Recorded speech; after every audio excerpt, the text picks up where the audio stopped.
out, in.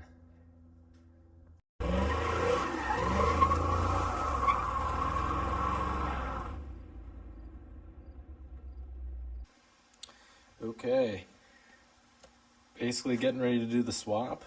I just gotta get the one of those engine leveler things for the hoist, which is over there.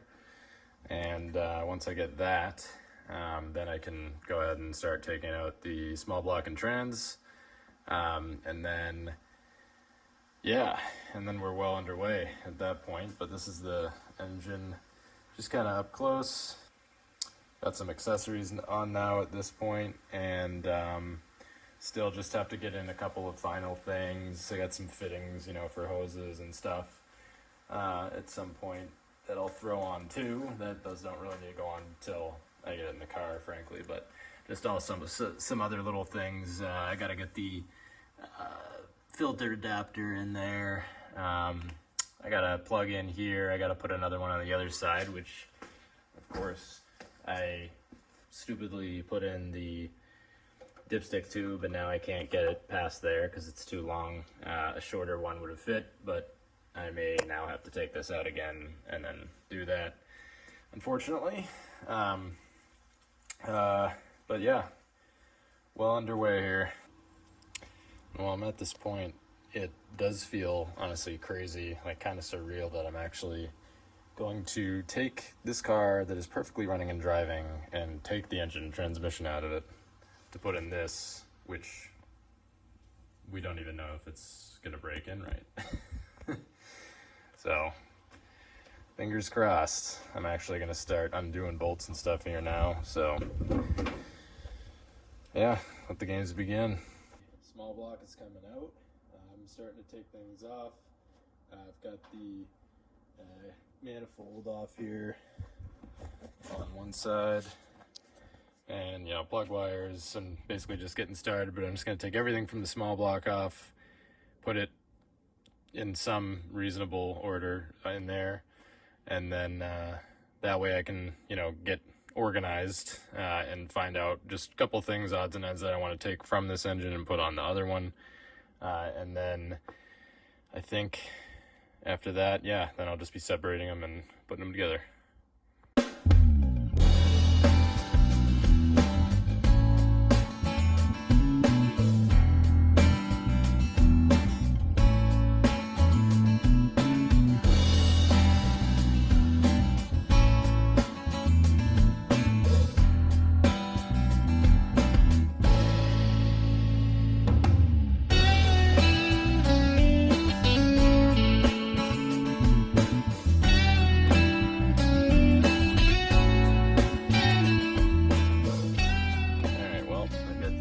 Manifolds off, starting to undo the hoses. I've already done the wiring, the alternator, fuel pump's disconnected. Pretty much everything is done, so I just need to finish collecting all the fluids that are about to drop from the heater core and radiator, and then so on. Nice and neat, you know? Nice and neat these jobs are.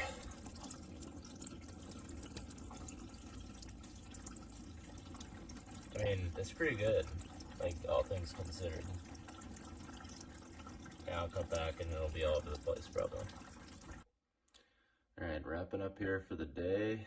The engine is still sitting right there, but my hands are filthy from doing everything else. So, it's clearly taken a while, but basically, I'm really getting close to getting ready to taking the small block out. I got the cherry picker here, and I'm putting the actual, you know, engine leveler device, you know, on that, so I can grab it all out with the transmission and, you know, make that happen. But I'm gonna do that tomorrow at this point. There's just, you know, it's too late, and I need to be able to have energy for this tomorrow too, so more tomorrow. All right, we got the leveler here hooked up.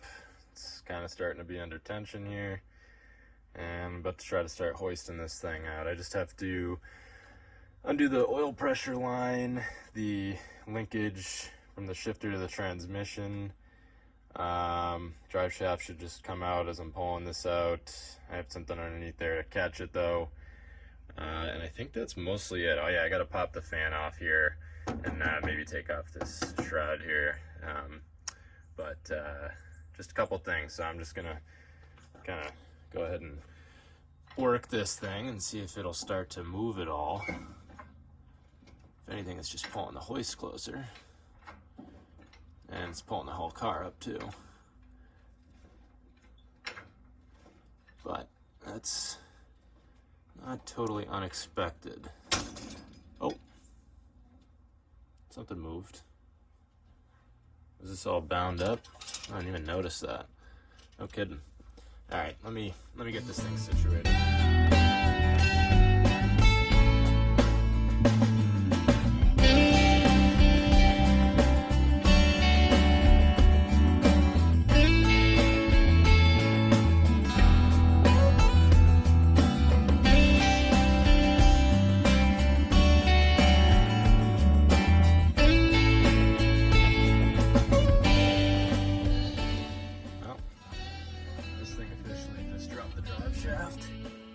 And I nailed the placement. Really thought that was going to go everywhere. I'll take it.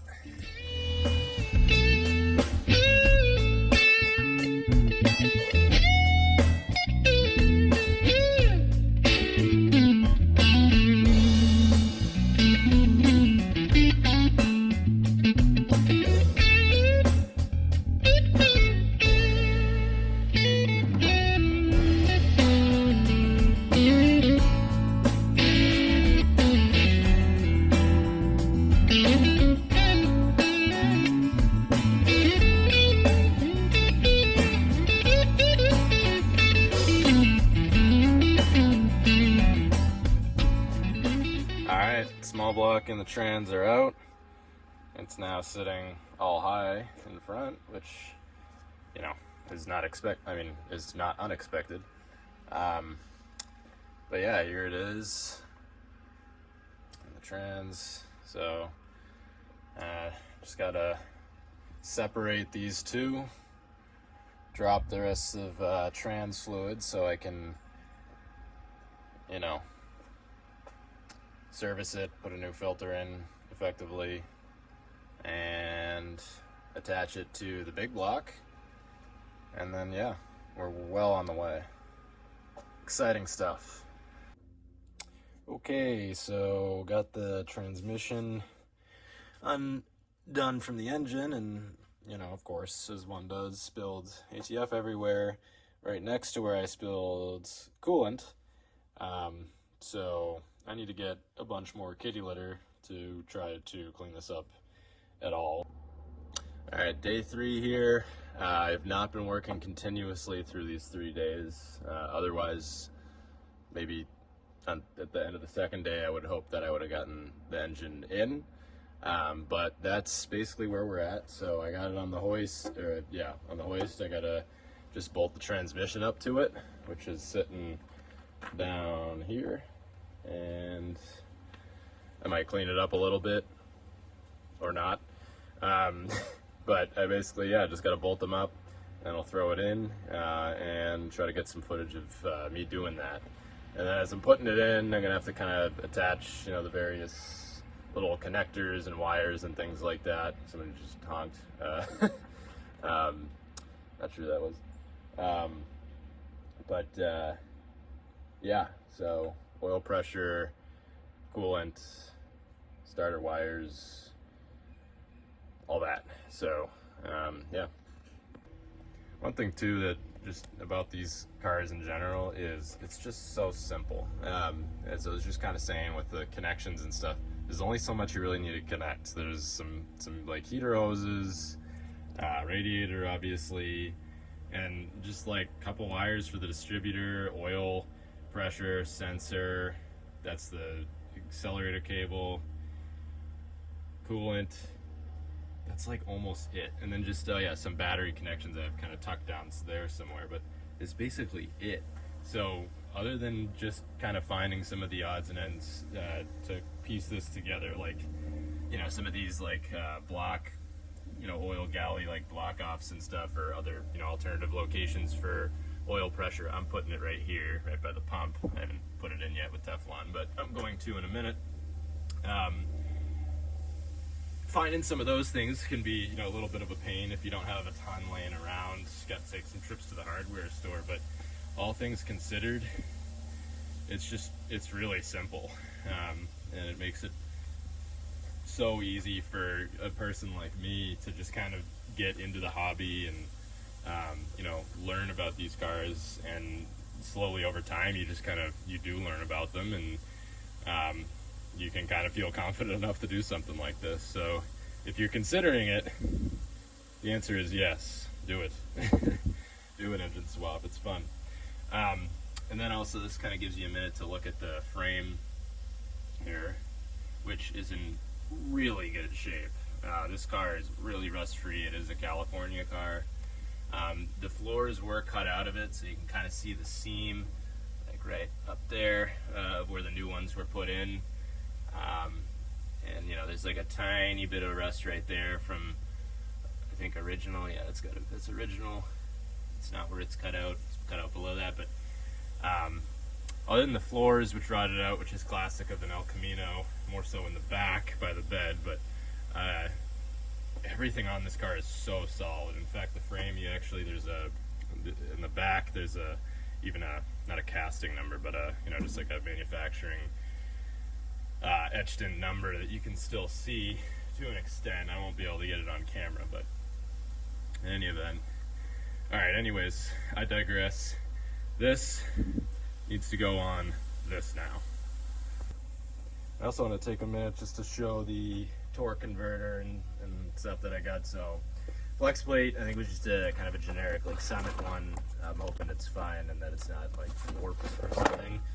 One or two people wrote reviews that they were. Anyways, torque converter, it's a Hughes converter. It's a 2500 stall. I don't know if it says anything on here. Not really. 2.5K stall, and it says with turbo 400. Well, I got a turbo 350, but it's the same, you know, as far as that goes. Obviously, it's just that it's meant to go with big blocks. So, and then, yeah, it's clearly much smaller diameter, as a higher stall converter would be, compared to the other one, which is behind, so you can't see it. But yeah, I'm hoping that this thing just, you know, this thing's gonna want to light the tires with a 2500 stall and a big block. I'm looking forward to it. So of course I got through the entire disassembly without shearing a bolt or having any rusted stuck bolts, and then got to installing the motor mounts from the old engine on this with the same hardware, which may have been, you know, maybe not the right thing to do, and sheared this one off. But luckily it came out really easily with this extractor, so still moving forward. Alright, so I got the torque converter put in there. I did put at least like a quart or a little more fluid in there so it's not dry. I think you can actually fit more in there, maybe a couple quarts, but it just takes forever to get, you know, settled into all the, you know, turbine gijamagoos and whatever. So I'm hoping that's, you know, good enough that it's just not dry. It'll immediately kind of start pumping in there anyways, I presume. I got the flex plate on here, so now I just gotta do that. Alright, so the starter's on this, of course, and I realized before I was attaching it to the transmission that I should make sure that it looks like it's, you know, lined up good. It did look like the teeth are going to want to maybe make contact with, you know, I guess the base in here on the gears. So I did use the shims that came with it. They're, you know, very thin, only, you know, so many thousandths of an inch. And I'd use both because there is more than enough engagement, and if anything, I'm just worried about not enough clearance there. It looks good now. It looks like it should be happy, but we will find out, I guess, if it squeaks bad or if it clunks, or we're just gonna hope that it's gonna work. We have Harmony 396 is on the transmission, and now this circus is ready to go in here. Not without a few challenges getting them together. Trying to bolt up the torque converter to the flex plate and then have like a slight gap between the transmission and the engine while trying to make sure that the pump is still engaged by the torque converter in the transmission. Not easy. I think I got it, but yeah, so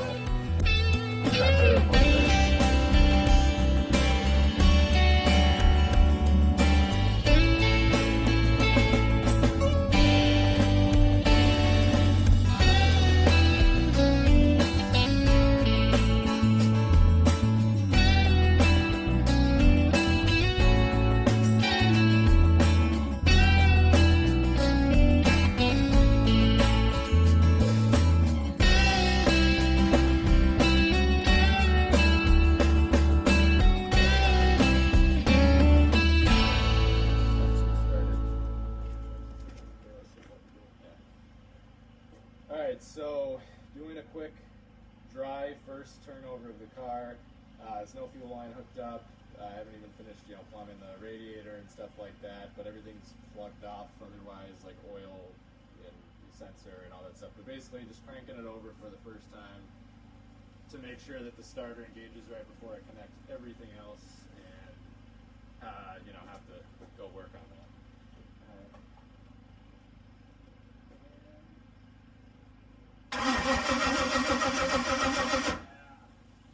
Nice. Sounds really good. Sounds even too. Boom, boom, boom, boom, boom. Not the old one had was low on compression on at least one cylinder because it would go where it would go faster on one piston. So, anyways, success. Very good.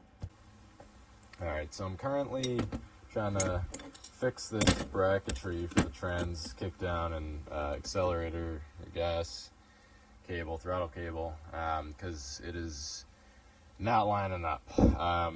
It's a little bit longer to reach it on the big block, reach the points in the carburetor anyway. So I'm swapping this to be on the other side, so the trans cable that comes from the passenger side of the car is more easily able to reach that, so it doesn't have to go around the bracket. And then the whole thing I'm moving forward, so it mounts on this one. Should mount onto there's only one place for me to do it right now though, so that's just the way it's going to have to be. It should definitely hold up though. It's very sturdily in place when I have it by the one. So again, it's for now I'm just trying to get it running and going, so better things can be done later, but can't get it just get it right, or no, don't get it right, just get it running. As Dave Freiberger says, so that's what I'm doing. Alright, it is officially a different day than where I left off. In my quick clip of the throttle linkage that I made up, this was not quite getting engaged enough to kick down here, so I just adjusted that back about half an inch or so for now to get that at least to be more where it's supposed to be. About to take the distributor out, prime the engine with oil,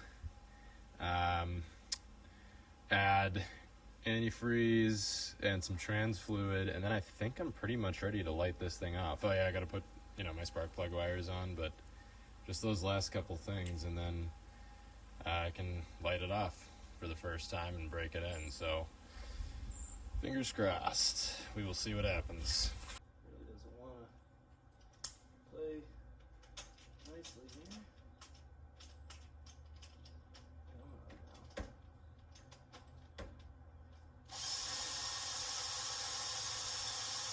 Seems like it's got it now.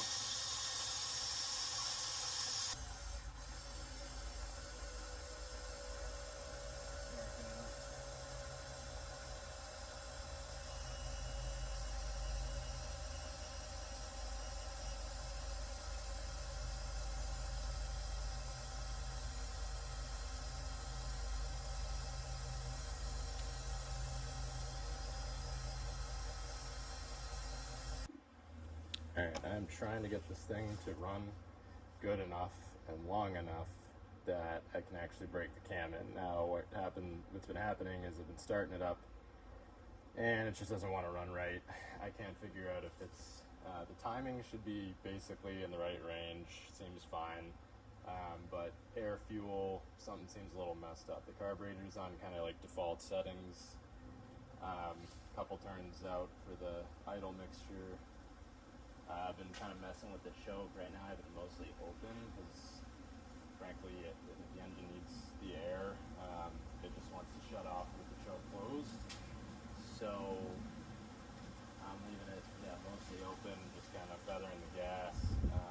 So we'll see if I can get it to run long enough here.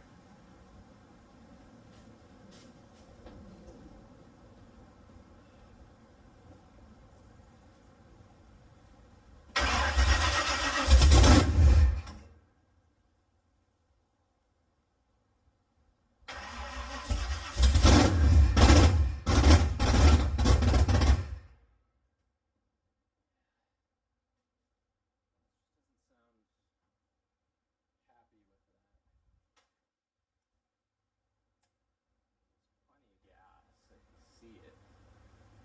So it really seems like that should be fine.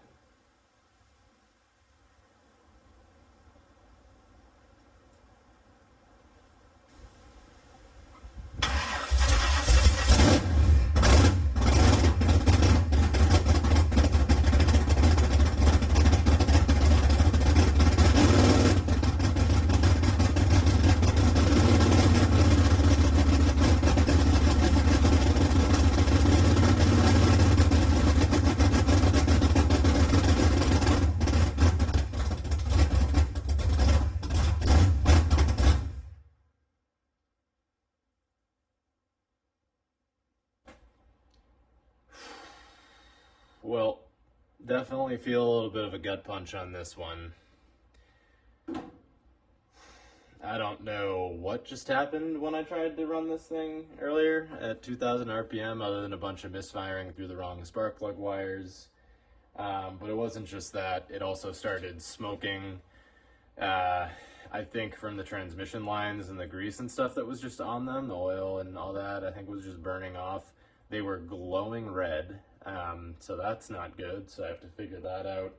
Also, the battery completely died. I think it was shorted out. I don't know how, because I have the same exact electrical connections as I did before. I didn't change any of that. But the battery is completely dead. It's actually still hot to the touch. This is a couple of hours after this happened. And the engine, I also found out, was running briefly, basically with no oil in it. As you can see back there, that was harder than I expected to reach, but it leaked all of the oil out from the filter because the adapter that I got must not allow the filter itself to go up high enough to have the ring, the O-ring seat on the block in the housing for where the filter goes. So basically, I lost all my oil through that in that short amount of time of priming it and starting it a few times, and now there's no oil left in it. So I'm hoping that from what minimal amount of time I ran, the amount of assembly lube and the oil priming for maybe what oil did make it up anywhere into the engine, that it's okay. I didn't hear any squeaking or tappet noises or anything like that. Honestly, the engine seemed okay. It just wasn't running well. And so that's where I'm at. I gotta go. I don't really have time to do this now. I have to go back to the drawing board and try to figure out what the hell happened with the electrical connections here, shorting out and frying my battery at the same time as losing all of my oil, which the battery dying actually saved me. And it is miraculous because I did not know all of the oil spilled out of this thing. If I had kept running at a 2000 RPM, I would have just completely fragged the motor. Now, it could still be damaged, and this is just what I don't know at this point. It didn't sound like it. It seems fine, but I don't know. and probably next time I crank it over, I'll be able to tell if there's any squeaking or anything going on. Then I know I might have trashed a bearing. But it's, you know, I mean, damn. So that's where we're at. It's going to take some troubleshooting to figure out what happened again, like I was saying, and then I hope I don't have to yank this thing out and, you know, restart all this, because this is a big project for me. It's not like this is something I do all the time. That would completely set me back months, probably, if I had to take anything back apart or out, you know, take the engine out. And we're also losing warm days. It's November now, and it's getting hard that way, but I just gotta stick with it and hope I can pull this thing through. And I'll see what I can figure out with some troubleshooting, and I'll be back.